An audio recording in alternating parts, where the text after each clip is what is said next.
Hello everybody, my name is Davis and welcome back to the video, and today we are here for another severe weather breakdown. So let's go ahead and get right into it. Starting off with the SPC outlook for today, we do have a marginal risk of severe weather down here in portions of Texas and New Mexico.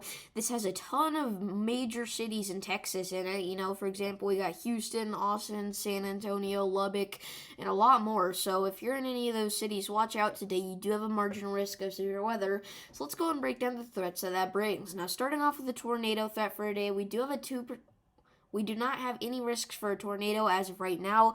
Wind threat, we do have a 5% risk of damaging winds of 60 miles an hour or higher here in this Texas, New Mexico region, which is what's driving our marginal risk of severe weather for today. So look out, damaging winds are possible. Hail threat, we do have a 5% risk of hail of 1 inch or larger as well. This one is a bit smaller, but it does not, it just kind of sits here in central Texas and then goes up into southeastern New Mexico here. So look out for that still if you're in that region. Moving on to tomorrow, we have another marginal risk of severe weather in a very similar area. Tornado threat for tomorrow, very low, no tornadoes expected. Damaging wind threat, we have a 5% risk of wind gusts of 60 miles an hour here in West Texas, the panhandle of Oklahoma, southeastern Colorado, southwestern Kansas, and eastern New Mexico, so look out for that in that region. Hail threat for tomorrow, it's a very, very similar shape, basically the exact same thing, so look out for that as well. Going into Saturday here, we do not have any marginal risks of severe weather as of right now, but we will most likely get one somewhere in the light green, which is the general thunderstorm risk.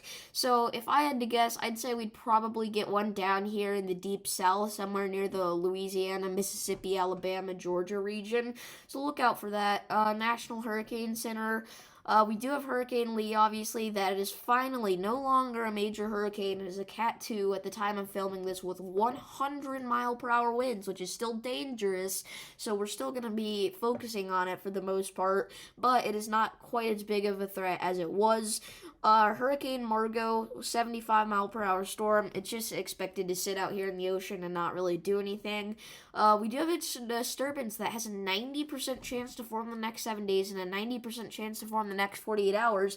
And honestly, guys, this might be the most concerning thing out here, just because Hurricane Lee, it's going to make landfalls like a tropical storm with like 60 miles an hour winds. That's nothing we haven't seen before. But this, we don't know what it's going to do yet, and it looks like it could head directly for the U.S., really anywhere on the East Coast. So we need to be watching this, especially since it has such a high chance to form. So look out for this disturbance, guys. This will most likely form into Hurricane Nigel. So look out. Eastern Pacific, we have a very similar situation to that other disturbance. This has a 90% chance to form in the next 7 days and a 90% chance to form in the next 48 hours. And it's heading directly for Hawaii, it looks like, as it has this path. So look out here as well, because this thing will most likely form and go somewhere near you guys. Even if it doesn't directly hit you guys, you will most likely feel effects from it if it even makes any close contact to you. So look out for that.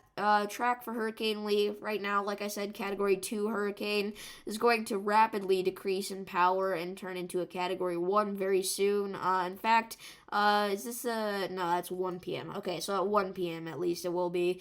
And then by the time it reaches the Bermuda region, it will be only a Category 1, a high-end Category 1, but Bermuda's not in the cone of uncertainty, so it's not going to get a direct hit, but you might see some tropical storm force winds, so look out for that. I believe that would be tomorrow morning maybe. And then it keeps going off to the north here as a Cat 1, turns into a tropical storm. This is a new development. It gets weaker much early now before it makes landfall here. So at this point, it's only a 70-mile-an-hour storm. And then by the time it actually makes landfall here, which is expected to make landfall now, somewhere even closer to Nova Scotia, it will most likely be a 65-mile-per-hour storm. The next update only has it at a 60-mile-an-hour storm. storm, but whenever it reaches the coast, it'll most likely be like 65 or 70 miles an hour. So look out. High-end tropical storm force winds are still expected. Those waves are going to be super high. Storm surge possible. Flooding rains possible. Right now, it's not looking like this is going to cause mini tornadoes, but a few are definitely possible. So look out. And then it continues to head off into the north and the east, going into the Newfoundland region. And it's going to kind of skim Newfoundland and Labrador here. It's not going to go directly up from there anymore. At this point, it is a 45-mile-per-hour storm, so still relatively, I don't want to say dangerous, but something you need to look out for. And then it continues to head off to the north and the east, and at this point, it'll be a 45-mile-per-hour storm, but we don't know anywhere past that. It could head for Iceland, but as of right now, we really have no idea, so just be aware up there that this thing could head towards you, but even if it does, at that point, it's going to be like a 20-mile-per-hour storm. I am so sick of people hyping up Hurricane Lee and saying, oh, it's going to take a straight left turn here and hit Jacksonville, Florida. You know, they all do that, it feels like. Not everybody. There are several good weather YouTubers, in my opinion, but most people they're just hype forecasts at this point. People will say, oh, it's going to take a sharp, unexpected left turn here and make landfall somewhere in between Jacksonville and Orlando as a Category 5 because it'll re-strengthen.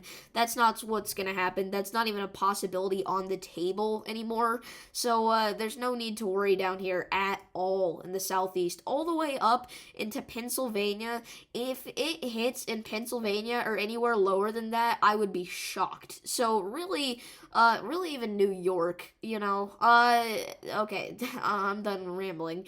Moving on, watches, warnings, advisories. We do have now hurricane watches, tropical storm watches, storm surge watches, all in effect for parts of the Northeast.